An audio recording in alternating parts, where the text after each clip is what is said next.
Whoops. So welcome back to today's lecture.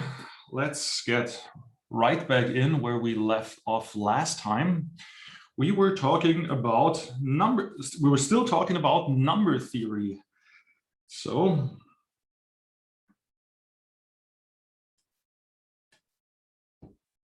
let's get back there. All right. Whoops. Okay, so the last thing we were talking about last time was the Chinese remainder theorem, which nope, no call now, which says that the ring Zn, the integers modulo n, is isomorphic to, happy birthday, Julia. So yeah, happy birthday to Julia also from me, if she's here. Good. Anyway, we had the Chinese remainder theorem, which says that the integers modulo a composite n, where n is p times q, is isomorphic to Cp times Zq. And integers modulo n, you know what that is. We have additions and multiplications just modulo n, but Zp times Zq are, you can think of that as vectors where one component is modulo p and one component is modulo q. So you're computing independently on a Zp component and a Zq component. And both addition and multiplication are component-wise. And in some sense, this is a really fundamental structural insight that if n is of this form, then computation modulo n in some sense simplifies. So what's one of the significances here is that both Zp and Zq are fields, right? So in these domains, we can also do divisions. In Zn, generally, well, not every element has a multiplicative inverse. We know which elements have multiplicative inverse. Those which have a greatest common divisor of n with n of 1. Okay, so those which have a GCD of 1 with n have multiplicative inverses, and the others don't. But we will later today make use of the Chinese remainder theorem to look into one specific group. So, but that's where we left off last time. And I said it already, groups. Yes, so today we will talk about groups. So a quick reminder, what are groups? I think this should have come up already in your math courses, but if not, a quick reminder. So what's a ring? Well, a ring is a structure where we have two algebraic operations like addition and multiplication. And of course, the prime example of a ring are, well, let's not use red, let's use blue.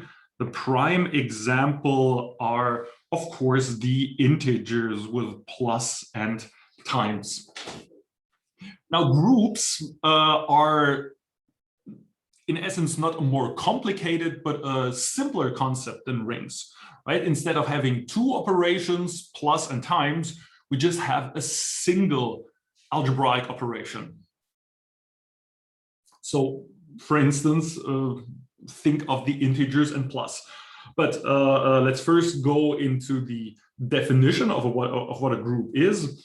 A group consists of some set G and a binary operation. I'm just using a circle here, right? But in the groups that you all know, this operation that I'm generically writing as a circle now could be addition or multiplication. Hell, could be anything. There's even tons of other examples of what what groups or what operations constitute groups. But important thing is we have a set G and such a binary operation, and the following property holds. The first one is one you're super familiar with, namely associativity. Just says it holds for all elements F, G, and H in the set G that F operation with G operation H is the same as F operation with G operation H, right? This property of associativity is, of course, fulfilled by these simple group operations we all know, such as addition and, well, multiplication. Multiplication is not always a group operation, but I'll get to that. But that's sort of the first property. So it doesn't matter which operation we do first, right? If we first compute, let's say let's call it the product of F and G, and then multiply it with H, or first G and H and then multiply it with F. That's associativity. The next thing you're also familiar with is the existence of an identity element. So this says in a group, you have a special element, which I'm writing with this boldface 1, such that it holds for all elements G in G that 1 times G is the same as G times 1 is G. Okay, that's also nothing surprising. Think of multiplication with 1 or addition with 0. Those are the identity elements or neutral elements. And finally, also not a too surprising property, inverses. So for every element G in G, there exists an element G prime in G such that G times G prime equals 1. From this and the other properties, it also holds that this is the same as G prime times G. I'm not showing that. Maybe try to prove this. Try to prove this by yourself as an exercise. And this element G prime we typically denote with G inverse. So another thing that I'm not going to show is that the inverse element is unique, right? There's no elements that have two different inverses. Inverses are unique, just as you might expect. There's a question in the chat. Prove it for what set? Essentially, for any, this holds for any group. You don't have to focus on a specific set G as soon as you have a set G and such an operation, let's call it times, such that the three properties hold: associativity, identity, and inverses. From this, it already follows that the inverse element for any element G in G is unique. So this is not something that holds for certain sets, but not for others. This is the reason why people came up with this abstraction of groups to basically have a generalized viewpoints on all these different structures. But I'll get this. I'll get to this in a moment. First, let me wrap up with these definitions. So another one is we say a group G is abelian or commutative if it holds for all. Let me erase this again. No, this is. This is again the same as G prime. It's G. So a group is abelian if it holds for all GH in G that G times H is the same as H times G. Again, this is a property you're all familiar with from the natural groups that you already know. A little bit more notation. If the set G is finite, we call G a finite group. whoops. And I thought I had this, or okay, good. Here it comes. Now, finally, one thing in abusive notation, we will from now on identify this structure G, which actually consists of this set G and this operation and the set G, right? We'll just write G to denote that we have a set, or we will write this math bold G to denote both the set and the structure with the group operation. I mean, typically from now on, generically, I will just use a times operation to denote the group operation, right? I'm not going to draw a circle each and every time. From now on, I'll just write a dot or a times operation to denote the group operation. Good. All right. Little bit more definitions, namely group exponentiation. So for an integer x, we set g to the x to be just the x times product of g, right? If x is positive, then g to the x is just g times g times g and so forth, as you would expect it. So again, in the conversion from Keynote to PowerPoint, some of the symbols were screwed up. This is if x is greater than 0. If x is smaller than 0, then we just multiply g inverse x times with itself. Okay, so this is g to the x for a negative x. And finally, what is g to the x for x equals 0? So what is g to the 0? This is the one that's missing. I have for x greater 0, for x smaller 0, it's the identity element, exactly. Good. This is group exponentiation. Now we've defined that. And let's first look at examples, right? Examples you are all familiar with. The first example that I've already mentioned are, of course, the integers with addition, right? Here, now, of course, associativity, you can easily check. A plus B plus C is the same as A plus B plus C, right? That's fine. What's the neutral element or the identity element?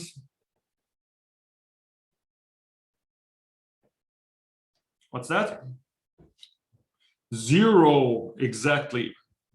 And of course, what is inverse of, let's say, x in z? What's that? What's the inverse? It's minus x, precisely. Okay, we got that. Good. Now we have z plus.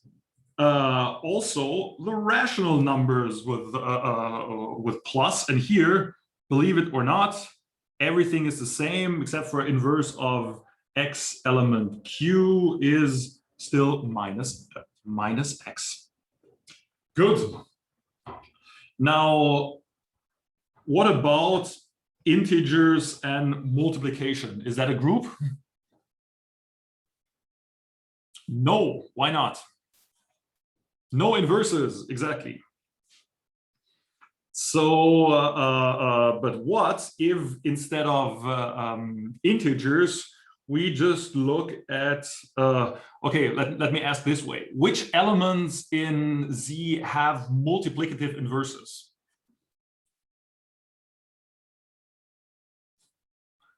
So this is not a group,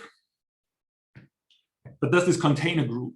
1 and minus 1, there we go. So we have 1 comma minus 1 and times, this is a group. Good. So identity, T.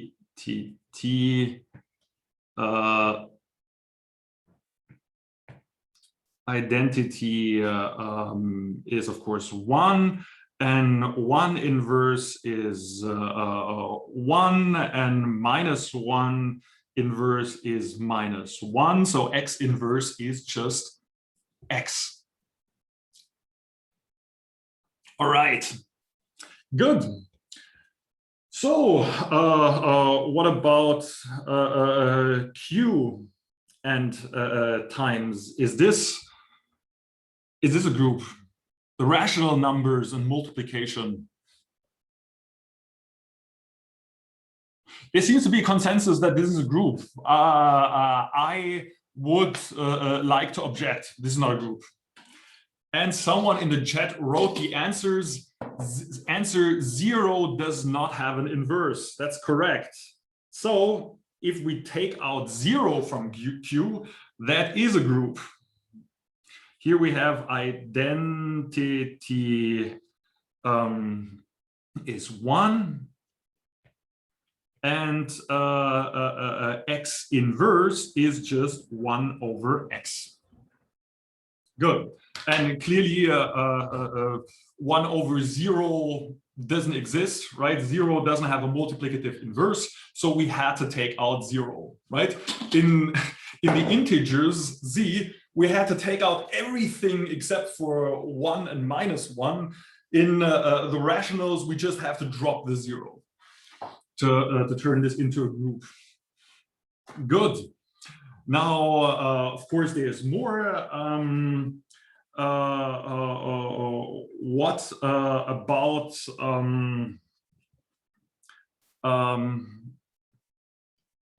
zip? Let's say Zn and plus. Is this a group? Okay, someone wrote in the wrote a question. Don't you have to specify what x is from? I mean, here x of course has to be from this set over which we specify, right? X is in Q without 0. Hope that answers your question. I just implicitly assumed that, right? That now X is in your group. In a group, every element has an inverse. So Zn plus,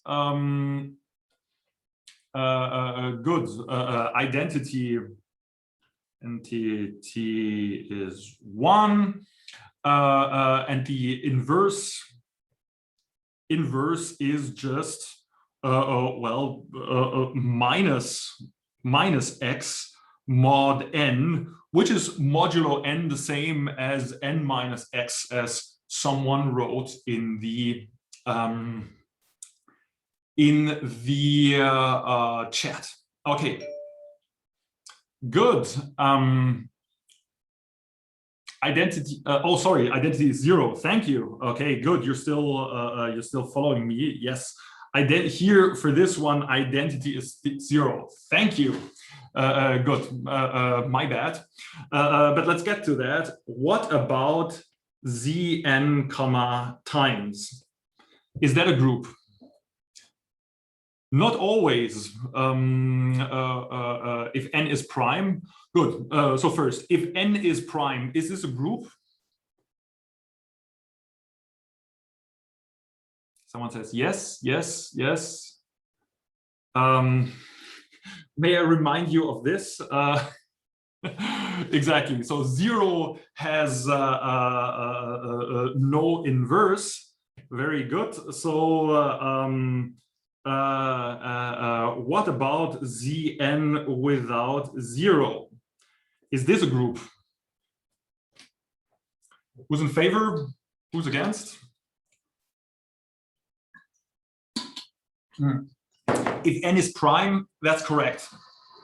Why is this a group if n is prime? So someone wrote if n is prime. Of course, again, the identity is 1. All right. Good. So someone wrote in the chat, we showed that if GCD of we showed that GCD of x comma prime is always 1, so we always have multiplicative inverses. So this is good. A group if n prime. What do we have to do if n is not prime? Is this can we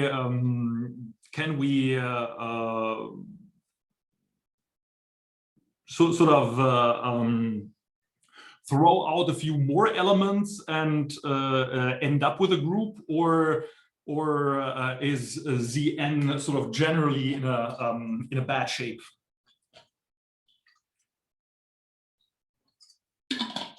So can someone what? Aha! You can keep the elements that are co-prime with n. That's correct. So let's say all the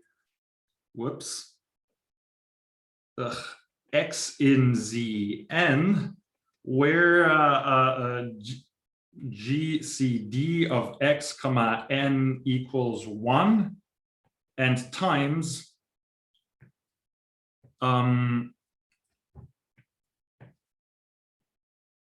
why is this a group?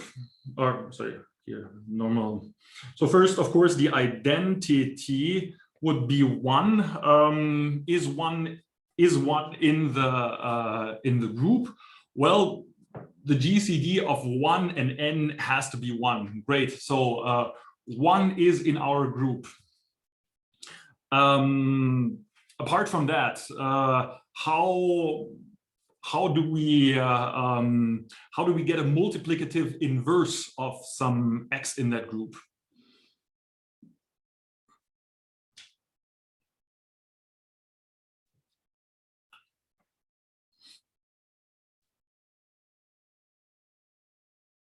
Anyone remember?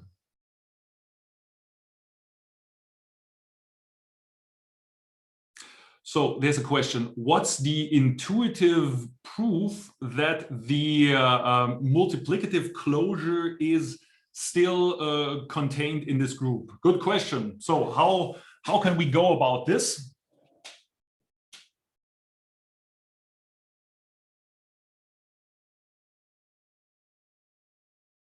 Okay, so someone already answered my other question. So with the extended Euclidean algorithm, we get ax plus bx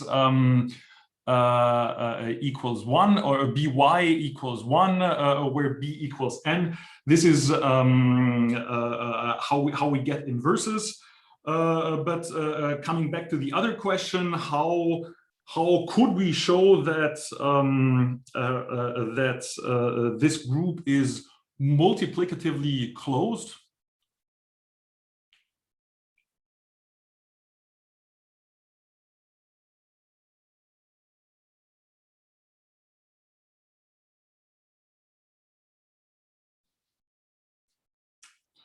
It's precisely, let me use a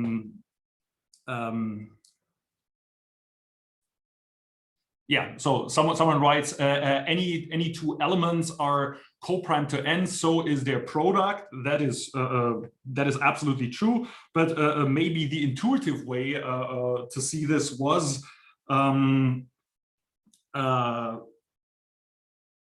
that x has multiplicative inverse in the n if and only if GCD of x comma n equals 1.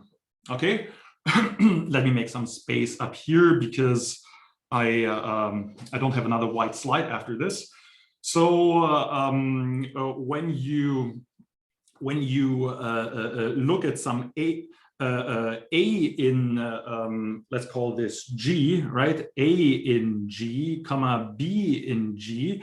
Then of course you have your A inverse, and here equals 1, and B times B inverse equals 1.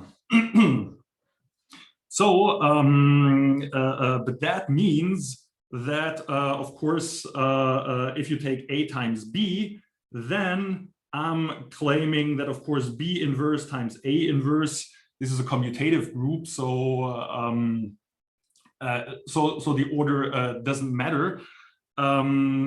This we can easily see is just A times B inverse. This is 1 times A inverse. This is 1.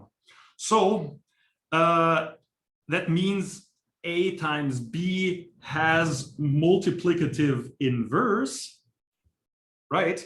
But that means by this statement below here, this means that the GCD of A times B and N must be 1. Okay, and that means we're in this group. So here we can see multiplicative closure over the existence of inverses. Good question. So let's keep going. So now that we're familiar with the basic concept of groups, let's talk about some additional structural properties, namely so-called subgroups. So we say that a subset H of G is a subgroup if, well, 3 things hold. First, you need that the neutral element or the identity element is in H, and this is the identity in G, of course. You need for that for all H1, H2, H1 times H2, so H1, H2 in H, their product is also in H. That is, you need multiplicative closure, right? Specifically, this ties in very nicely with this question we just had. How can we see that this group is multiplicatively closed? We had to show it, but for subgroups, we sort of explicitly demand that, right? So in general, this is a property we have to show, that if you go into a substructure and do multiplication there, that you still end up in this substructure. All right, and the third property is, of course, for every H in the subgroup, H inverse should also be in the subgroup. Good. Actually, I think the third one follows from. Actually, no, doesn't follow immediately. Yeah. So these properties, once these properties are satisfied, we call H a subgroup. Another definition that we'll need, or which characterizes the type of group which we will not just encounter, but basically exclusively make use of, is the notion of a cyclic group. So we say that a group G is cyclic if there exists an element G in G such that every H in this group G can be written as H equals G to the X for some X greater equals 0. Whoops. Here, good. Now that we have these notions, let's maybe quickly look at the notions of subgroups. I said earlier, let's say we have a group G, which we get by the rational numbers without 0 and multiplication. Here I shouldn't use this kind of brace. That's a group, right? Can someone in the audience show me a subgroup of G, which is not the same as G and doesn't just consist of the identity, right? So obviously, let's say the set that just consists of the identity is a subgroup, and of course, G itself.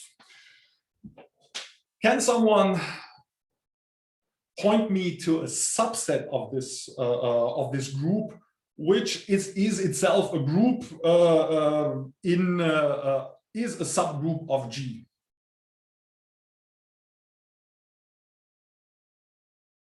Okay, we have some.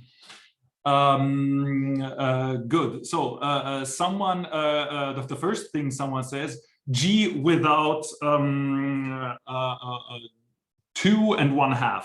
So let's say H is G without 2, 1/2. Is that a group? Or is this subgroup closed? That's maybe my first question. If you give me an element in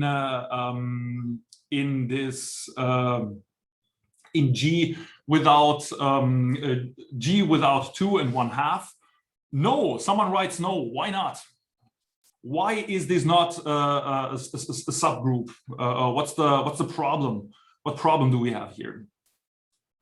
Perfect. So 6-element H and 3 or 1/3 element H, right? Because they're both in Q without 0, 2, 1/2, but 6 times 1/3 equals 2, and that's not in H. Very good. Good. Okay, I think things keep coming. Good. So this is, I'm afraid, sorry for you, not a subgroup. Not good. Okay. What are the other things that were set in the chat? Zn, where n is prime, is Zn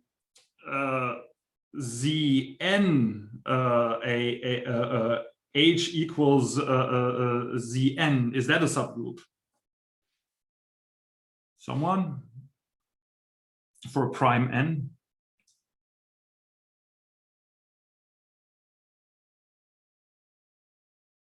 Let's say instead of you said where n is prime, so let's say ZP. Let's make it more concrete, right? Without 0, please. Yes, we'll do it without 0. I will take the liberty to choose a prime, namely 5. Okay, let's take Z5 without 0. Good. Now in Z5 without 0, what is, let me ask this way, what is the inverse of 2 in Z5 without 0? What's the inverse of 2?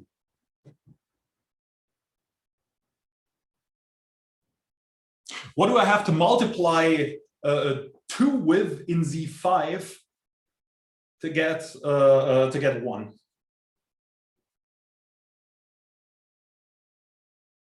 We know that. Come on, we're computing modulo 5. 2 times 3. Thank you. Someone wrote it in the chat. 2 inverse is 3. Okay, 2 times 3 equals 1 modulo 5. Stupid question. What's the inverse of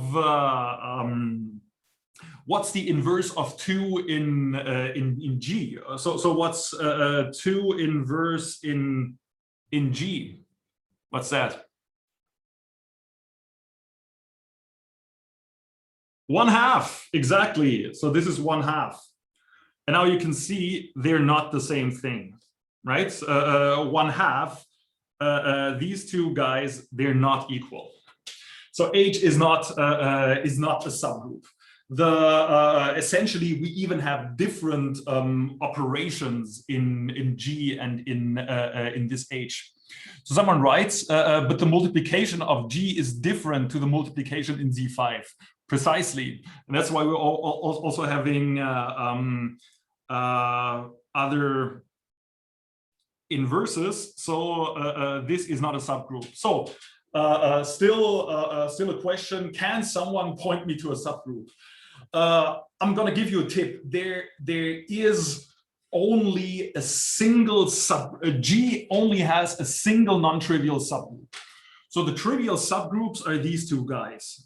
The group that just contains of 1, obviously, and G. And we have the answer in the chat. So the only feasible or the only non-trivial subgroup, H, is one that we've seen already, consists of 1 and minus 1. Good. So, yeah, times, we don't need to write. This is obviously a subgroup, but in a similar way that we've seen it here, this is the only non-trivial subgroup. Good.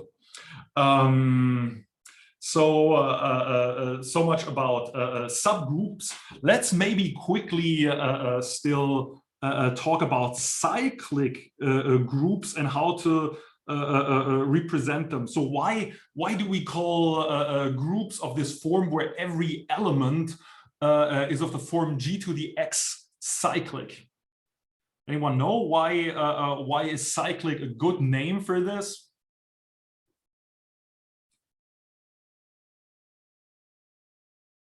Yeah. Oh, let's use different colors.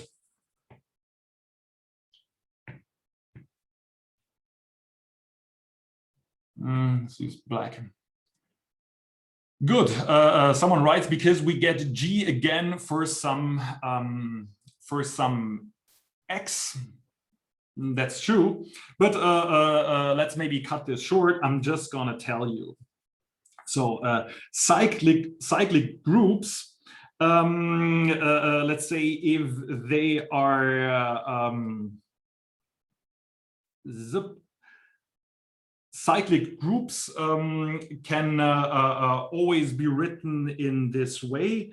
Here we have the identity element, or the identity element, and let's say we write G here.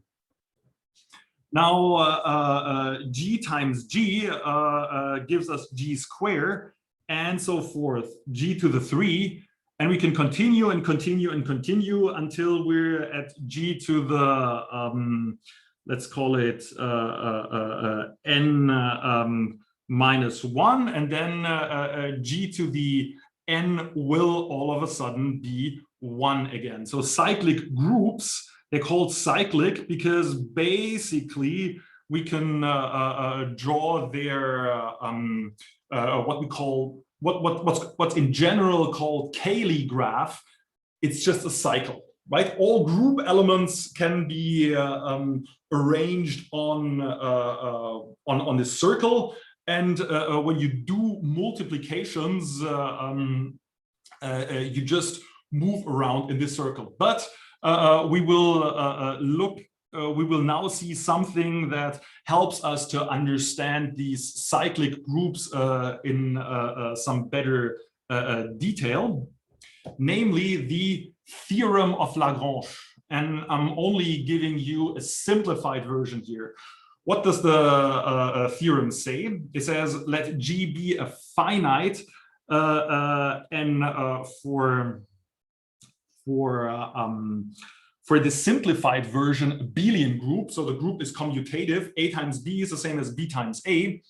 And just call M the size of this group, right? That's a number of elements in the group.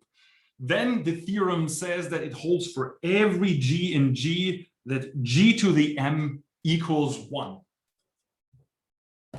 Good, that's the theorem of Lagrange. Let's quickly look into the proof of this. Again, I'm just gonna prove this to you in the simplified version that we have an abelian group. So how does the proof work? For this, setting the proof is very simple. So we have G finite. That means G consists of group elements, let's call them G1, and so forth until Gm, right? Since we said size of G equals M. All right, here we have elements G1 and Gm. Now I'm asking, what happens if we take all these elements, G1, one of them is of course the identity, right? And multiply them all together. So G1 times G2 and so forth until Gm. So I'm taking all elements in the group and multiplying them together. I don't care what the result is. But now I'm asking you to compare this to the following: G times G1. Okay, let's say first fix some G in the group G, right? So G is just some element in the group times G times G2 and so forth times G times Gm. How do those two expressions relate to one another? So I'm on the left side, I am multiplying over all elements in the group, right? So what does multiplication with G do to a group element?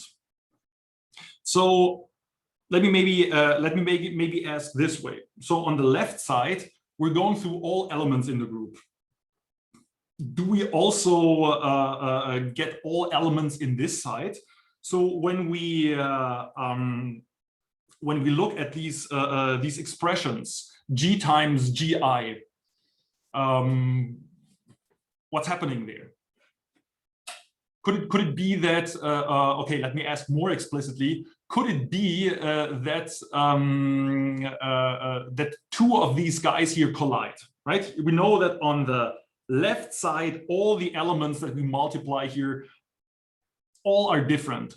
Could it happen that that we have a collision on the right side?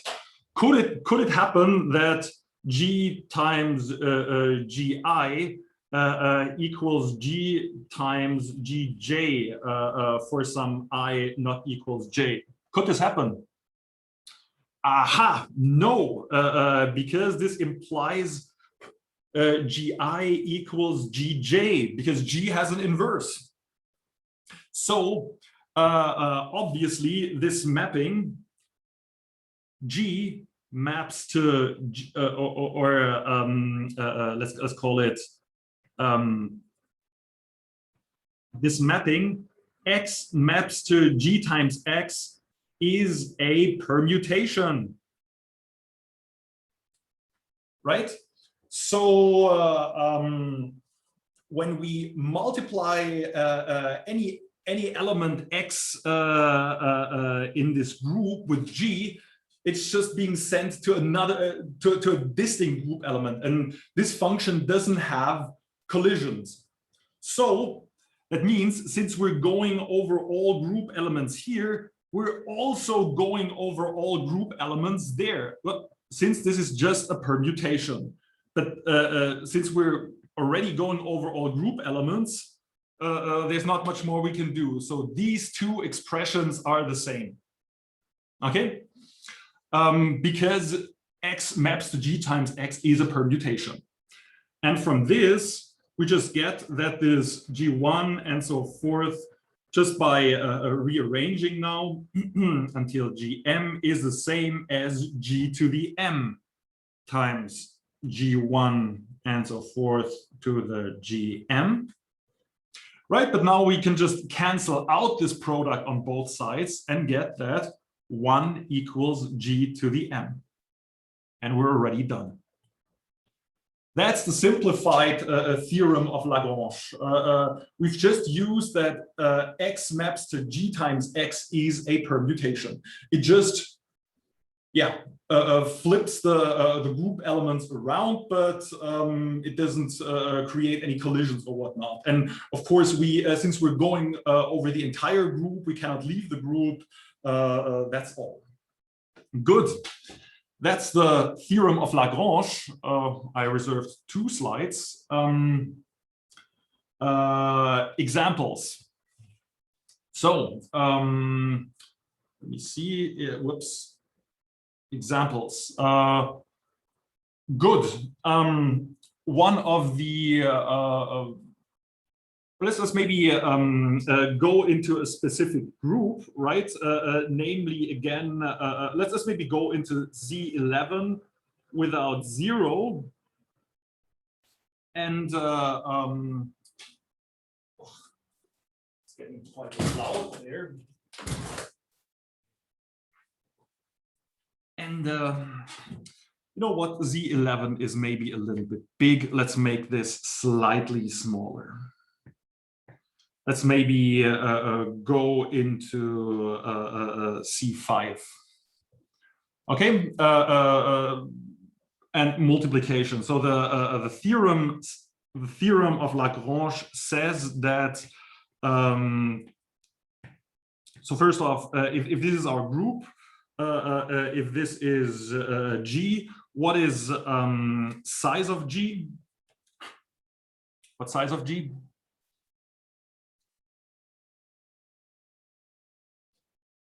5. Someone says 5. Other opinions? 4, 4, 4. Yeah, the consensus seems to be 4. So Z5 has 5 elements. If I take out 0, I get 4 elements.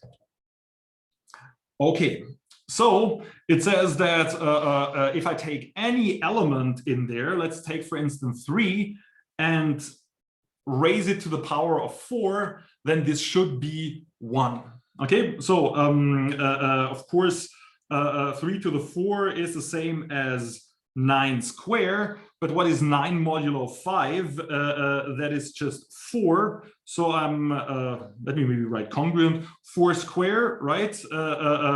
Which is of course 16 modulo 5. 15 is divisible by 5 is 1.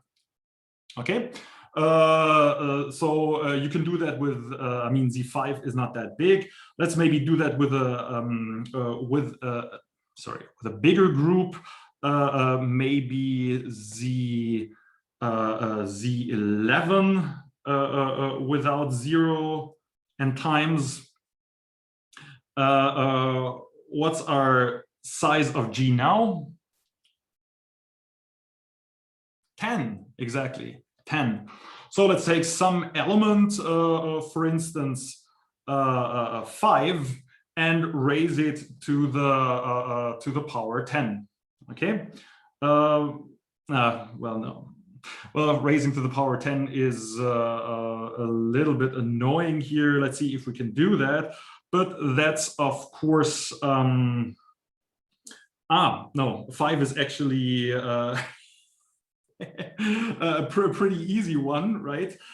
Because that's is it?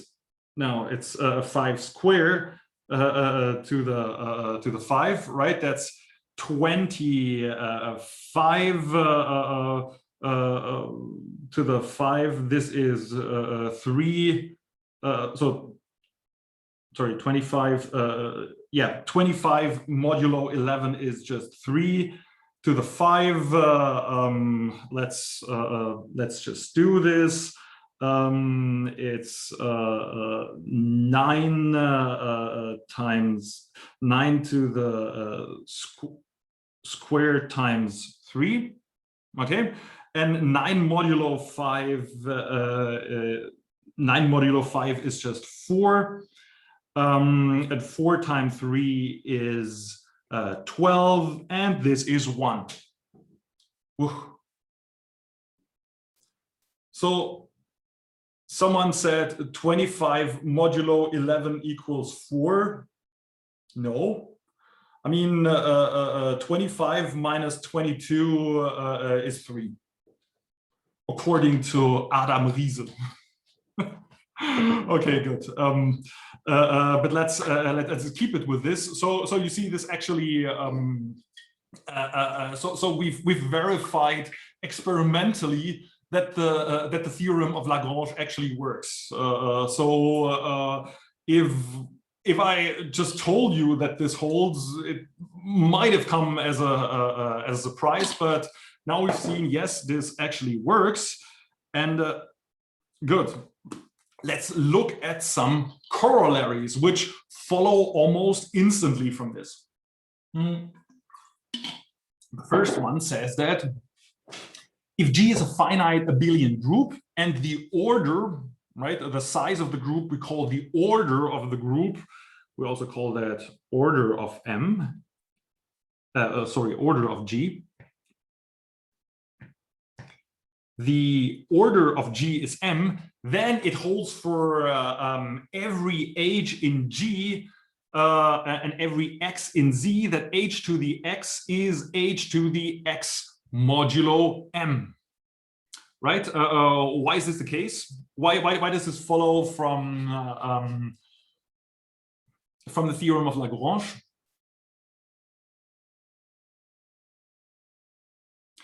Precisely. So I think someone wrote this. You can always write H to the X as, let's say, H to the X mod M plus, let's say, Q times M. But this is the same as H to the X mod M X.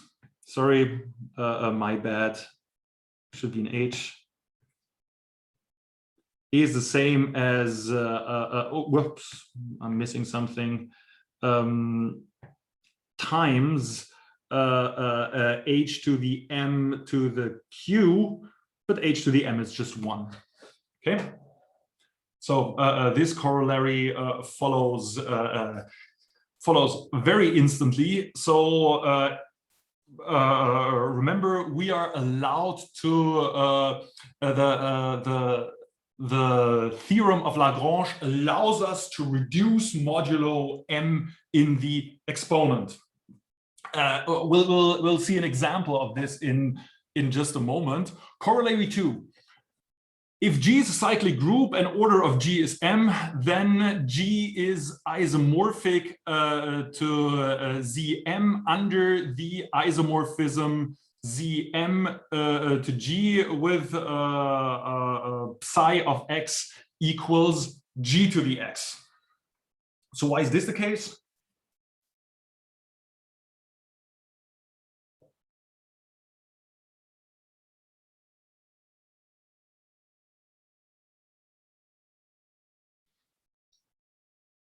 Why is this roughly an isomorphism? Well, the idea is, right, G cyclic, that means H, every H can be written as G to the X. But now the first corollary said that this is the same as G to the X modulo M. Okay, from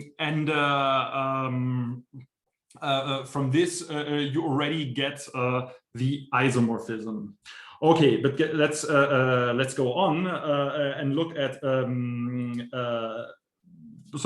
now it's starting to get interesting. If G is a finite group and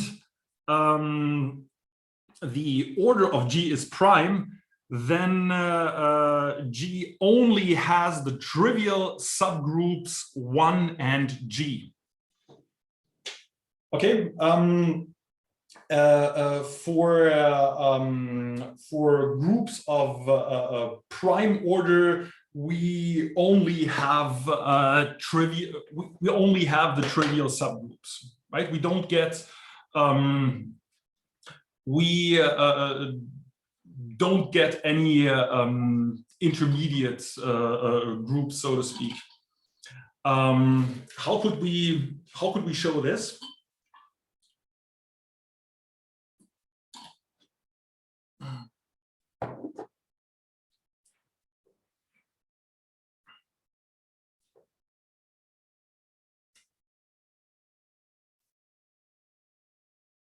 Here it's getting interesting.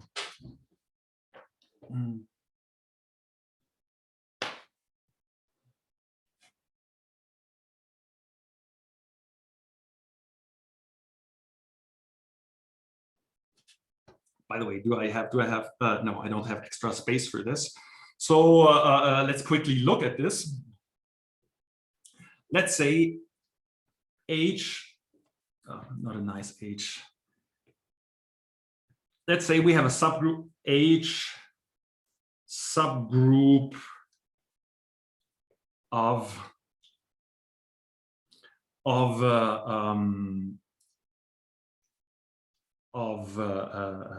G, and let's say M is the size or the order of H, right?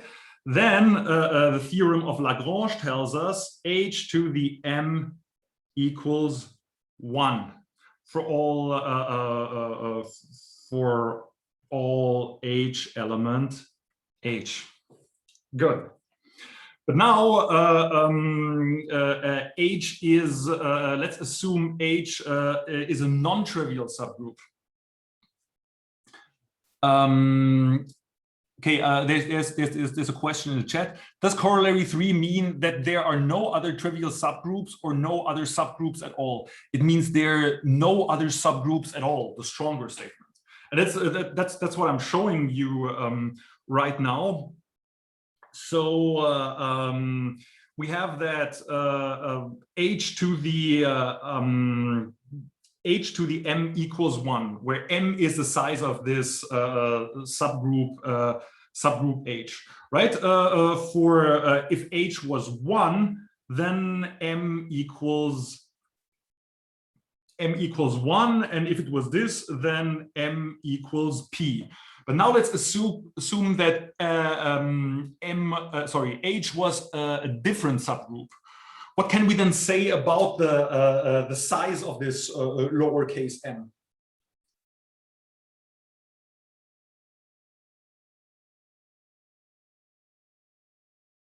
It's definitely not 1, right? The only subgroup that contains a single element is the subgroup that contains that just contains the identity. Also, it cannot be P, because then it would be the other trivial subgroup. So let's say 1 is strictly smaller than M is strictly smaller than P. Okay. What can I say about M now? Remember that P is prime.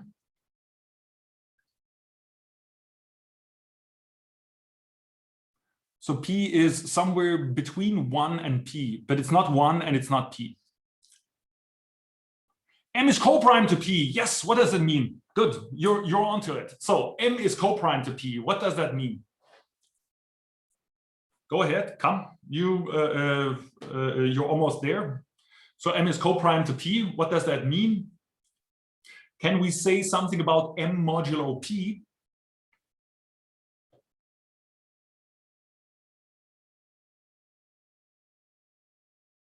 M modulo P equals M, that's true.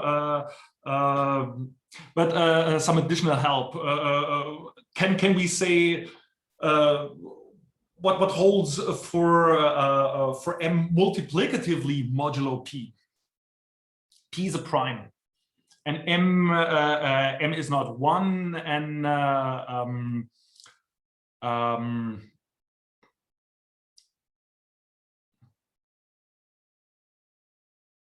when you, I don't know how to say it without, good, someone said it, I don't have to spoil it. There exists an inverse, exactly. So you have M times M inverse, this is the mod P inverse, equals 1 modulo P, right? Now, corollary 1 said that in the exponent, I can compute modulo P, right? So I have that h to the 1, sorry, if I have 1 equals h to the m, then I also have 1 equals or 1 to the m inverse, which is still 1, is the same as 1 to as h to the m times m inverse. But m times m inverse is 1 modulo p, so this is just h. So from this, I'm getting that h equals 1. So if h is a subgroup and it's not the entire group G itself, then every element in in H must already be 1, right? From this, it follows H equals 1. So if you give me a subgroup and it's not the entire thing, then it must be the trivial subgroup that only contains 1. So I said it's getting interesting, right? Let's see a fourth and last corollary. If G is a finite group and the order of G is prime, then G is cyclic. Why does that hold? So how can I now conclude this fourth corollary that if I have a finite group of prime order, then G must be cyclic?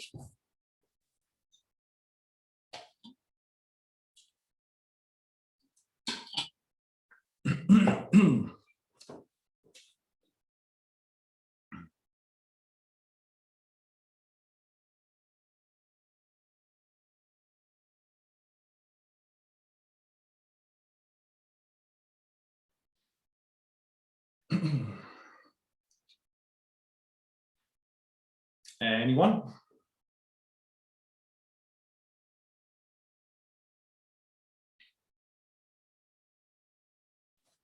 So the idea is, if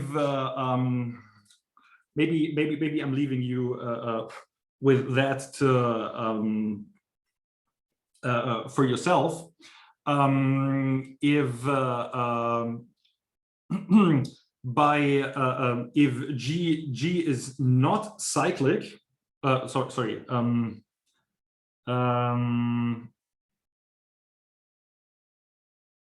G is not cyclic, and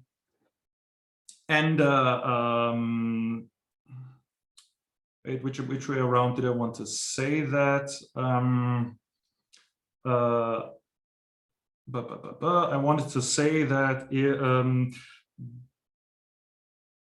basically,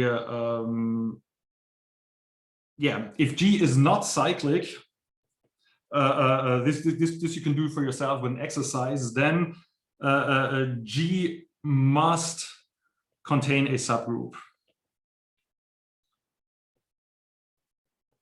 Okay, but now once you have a subgroup, you or must contain a non-trivial, that G must contain a non-trivial subgroup, but that contradicts corollary 3. Okay, so if G is a finite group and has prime order, then G must be cyclic. But okay, I'm spending quite a lot of time on this. I think this was time well spent. Let's talk about two very special groups, namely ZP star and ZPQ star. So for an integer n, we set Zn star be the set of multiplicative inverses of Zn. So those are all elements in n which have multiplicative of all set of all elements of all, maybe elements with multiplicative inverses. This is another way of saying this. That is, Zn star is just all the elements in Zn which have a GCD with n of 1, right? We know that already. So now we can define the so-called Euler function or totient function. I think this totient is something that only appears in English language literature. In German literature, this is typically called the Euler phi function. But in English literature, the totient function is quite common. I don't know where this name totient comes from. This totient function is just the size of the group Zn, right? The number of elements you have in this group. And this quantity is useful, of course, because of the theorem of Lagrange. We know that Zn star is a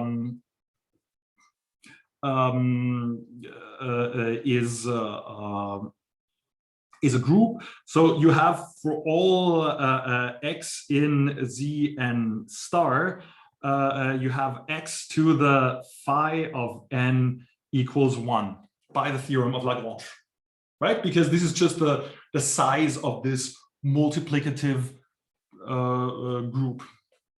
So, and now, whoops, let's try to compute this this phi of n for different n. Now, of course, if p is prime, we know that zp star is just zp without 0.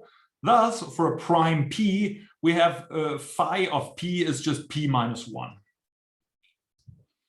So for two distinct primes, p and q, it holds by the Chinese remainder theorem. We know that zp times q is isomorphic to zp times zq.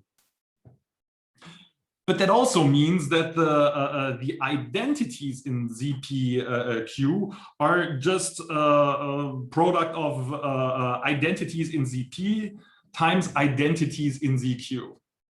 So since in zp we have p minus 1 identities, and in zq we have q minus 1 identities, now taking all combinations of these, we get that phi of p times q is p minus 1 times q minus 1. And for additional prime factors, this of course generalizes. Now, if you have p, q, and t for another prime t, this is of course p minus 1, q minus 1 times t minus 1. But for now, we're not interested in this. So just bottom line, let me mark this maybe orange.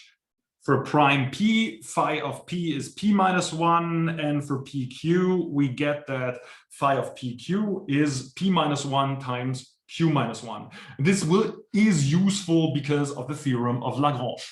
We will see this often enough.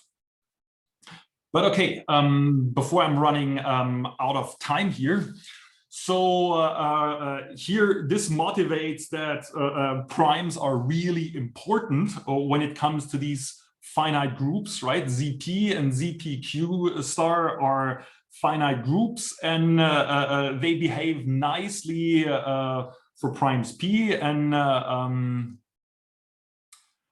there's another question. Are all elements in a cyclic group G generators? The answer is yes. If one element was not a generator, then it would generate a subgroup. So, oh wait, sorry. You say in a cyclic group. Sorry, in a cyclic group you might have subgroups, but in a cyclic group of prime order, every element is a generator. So we can. I mean, ideally, we could still go through examples here, but I'm running a bit short of time right now. I still wanted to talk a bit about primality testing. So we've seen that primes play an important role for these groups. So to build these groups, we need primes, right? In order to do cryptography with this, we will need large primes. With small primes in Z5 or C11, all problems are easy, right? We can only hope to get hard problems for primes, let's say, once we have primes of size 1024, something of size of bit length security parameter. Okay, so in order to construct cryptographic groups, we need to be able to generate large primes. Question is, how do we generate large primes? And the basic idea is the following. That's still sort of the best thing we can do. To generate a lambda bit prime, we just choose a lambda bit number and test whether it is prime. If it is prime, great, we keep it. That's our random prime. Otherwise, we start over. Choose a fresh lambda bit number and test whether it is prime. Repeat this process until you get a prime. Now, there's two obvious questions. And the first one was just written on the chat. What's the probability that the chosen number is prime? Or in another phrase differently, do we hit primes sufficiently often this way? Right? It could be that if the probability of hitting a prime was negligible, that would be bad, because then this procedure would never, would essentially, for all practical purposes, never terminate. And the second question is, how do we test for primality? So the first question I can't really go a lot into, but I can tell you mathematicians took care of this already. This is called the prime number theorem, and it says that primes are dense. So the probability, if you choose a lambda bit number to hit a prime number, is roughly 1 over lambda, and therefore substantial. That's a polynomial probability in the bit length. Mathematicians phrase this differently. They say the mathy way to state this is for sufficiently large, right? Which I'm not going to specify. Sufficiently large large n, there are roughly omega of n divided by log n primes smaller than n. Right? It means if I choose think of n as a power of 2 to the lambda.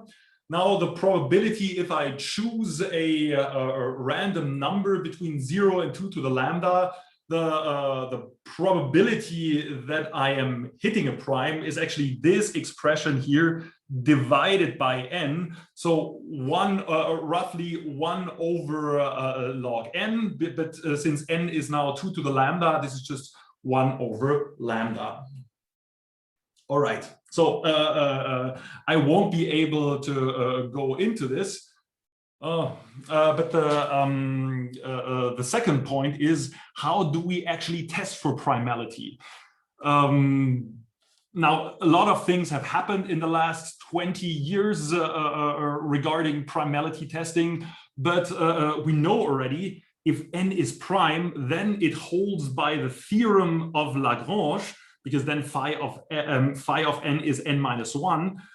It holds for every a in Zn without 0 that a to the n minus 1 is 1 modulo n. Right? And this suggests a primality test. Namely, if you have some number m and you want to test whether it is prime, just choose a random a in Zn without 0. You can do that efficiently, and test whether a to the n minus 1 is 1. If your number is a prime, then this will always hold. On the other hand, if n is not prime, then of course phi of n is something different from n minus 1. Phi of n is not for most numbers something different to n-1. And in fact, we can show that for most, this is a bit hard to specify, but for most composites n, this above equation a to the n-1 equals 1 holds only with probability 1/2. So with probability 1/2, you're choosing an A such that this doesn't hold, and in fact, you will find a witness for non-primality. So just do this test a few times. If your number n is not prime, the test will reject this number with high probability. Right, so the primality test works as follows. To check if n is a likely prime, choose a random a in Zn and test whether a to the n-1 equals 1 modulo n or not. There's a caution advised here. There are certain composites n for which this criterion is false, the so-called Carmichael numbers. So there are numbers n which are not prime, but for which a to the n-1 is always 1 modulo n. Okay, but these numbers are extremely rare. If you pick a random number, then there's only a negligible probability that you choose a Carmichael number. So if all you want to do is generate random primes, this simple primality test is good enough for you. It doesn't work for so-called worst case n. But there's something I'm not gonna go into. There's the Rabin-Miller test, which works along these lines. This works for any n. Works for any n, including Carmichaels, including Carmichael numbers, and even more has happened. So the Rabin-Miller test is also randomized. There's the AKS test, where you get a deterministic polytime test. Polytime test. Right, but the Rabin-Miller test is already quite a bit less efficient than this, and the AKS test is completely impractical. It's polytime in theory, but it's completely impractical. You wouldn't use this. In fact, in most applications, just this simple test is used. So I haven't told you how to show this part, right? That for most composites, it holds only with probability 1/2 that this test holds. But the way to show this is to use the what I'm going to call the full Lagrange. I've just showed you a simplified version of Lagrange. The full theorem of Lagrange talks about subgroups and the order of subgroups dividing the order of groups. But we don't have time to go into this. But if you have the full theorem of Lagrange, proving this criterion or showing that this criterion here actually holds is rather straightforward. Okay, so now we have to talk about cryptographic groups in the time that's left. After all, what we want to do here is public key cryptography. So to do crypto with group, we will need hardness assumptions. And the most basic assumption in number theoretic crypto is the so-called discrete logarithm problem, right? Let G be a cyclic group of order m that's greater than 2 to the lambda. We know already that such a group G is isomorphic to Cm, right? Via whoops, spent way too much time. Via x maps to G to the x. So we say the discrete logarithm problem is hard in G if it holds for every PPT algorithm or adversary A that given the group order M, the generator M, and G to the X, where X is chosen uniformly from Zm, the goal of the adversary is to compute M.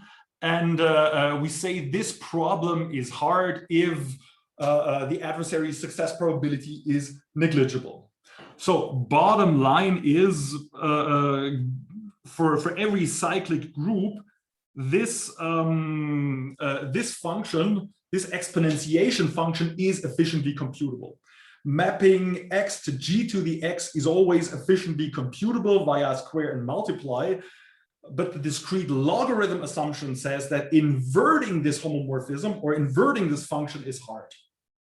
Okay, it says if I give you G to the X, computing the logarithm X is hard for a randomly chosen X. Of course, you can't say anything for a fixed X, right? But as soon as X is chosen random, this problem should be hard.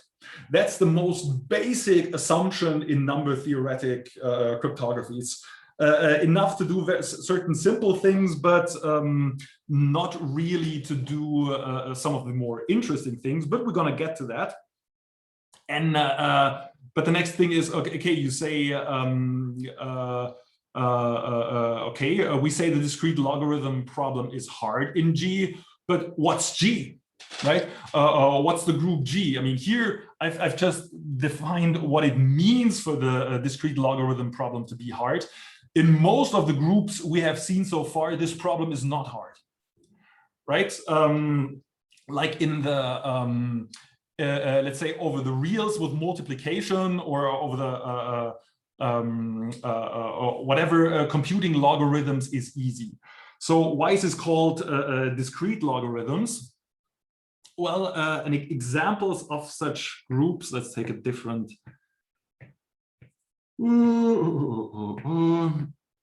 examples of such groups G.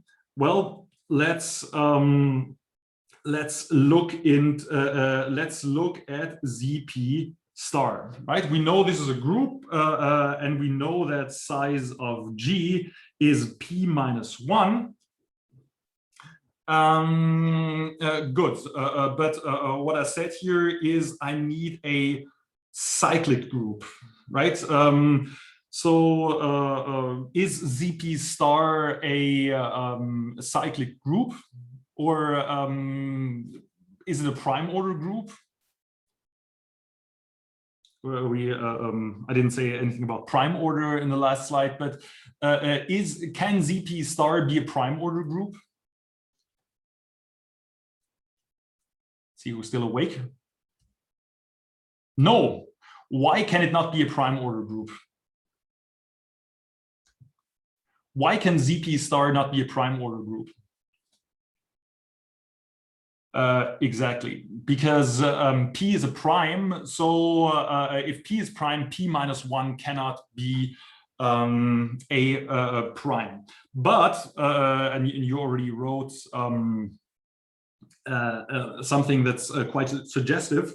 So what if we choose P as 2 times P primes, let's say plus 1.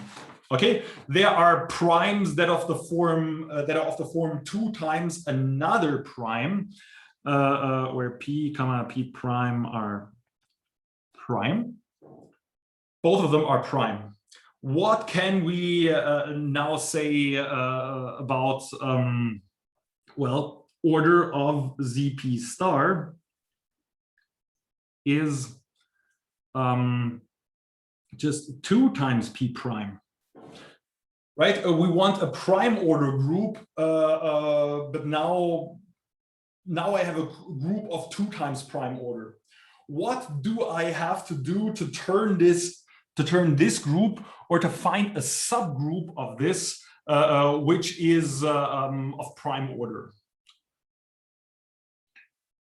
So I have a group which has 2 times prime order. How can I, what could I possibly do to throw out, let's say, half of the elements, such that I get a subgroup of prime order?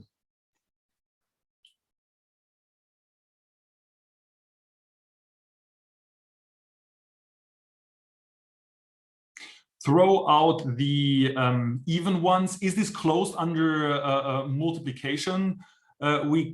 Can't we use CRT since 2 and t prime are primes? Technically, yes, but here's, I mean, in the interest of time, I think I'm not going to finish anyway. So let's just stay on this slide. So what I'm going to do is I'm going to define a subgroup H, which is just of the form H square, right? Where H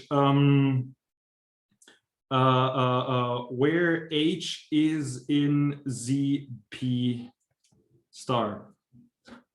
Okay, so how can we? I'm claiming this this H here has prime order, right? Claim is size of H is P prime. How could I show this?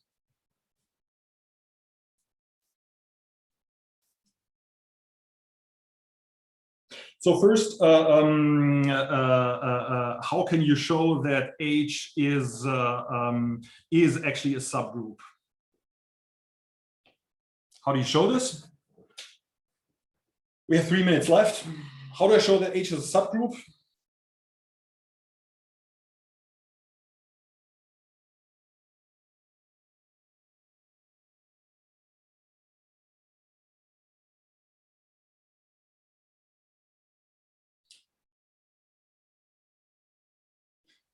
Exactly. So someone wrote it. We need that the identity element, obviously 1 equals 1 square element H, right? Closure. If you have G square times H square is G times H square. This is in H. And of course, inverses, H inverse square times H square is H inverse times H square is 1. Check, it's a subgroup. Okay, now, very last thing, we have 2 minutes. How do I show that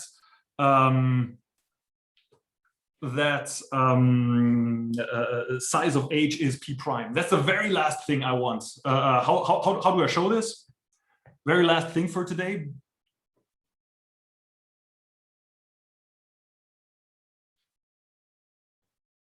One minute left. I think I'm gonna have to say it because I don't want to overdraw. I don't want to steal your time. So the thing is, F, which maps H to H square, is a 2-to-1 map. Because it holds that F of H is the same as F of minus H, right? And now minus H is in the additive group ZP, right? H square is minus H square. So this function sending elements to their squares, this collapses H and minus H, okay? So it sends 2 different elements to the same thing, and therefore the size of H, we have H is just F of ZP star, is only half as big as ZP star, and therefore size of H equals equals P prime. Okay? Because squaring the squaring function has collisions, and of course it's only x and minus x that collide. Okay, sorry guys, now the time is over. Please save your questions for next time. Thanks for really your strong participation today. See you on Thursday. Thanks a lot.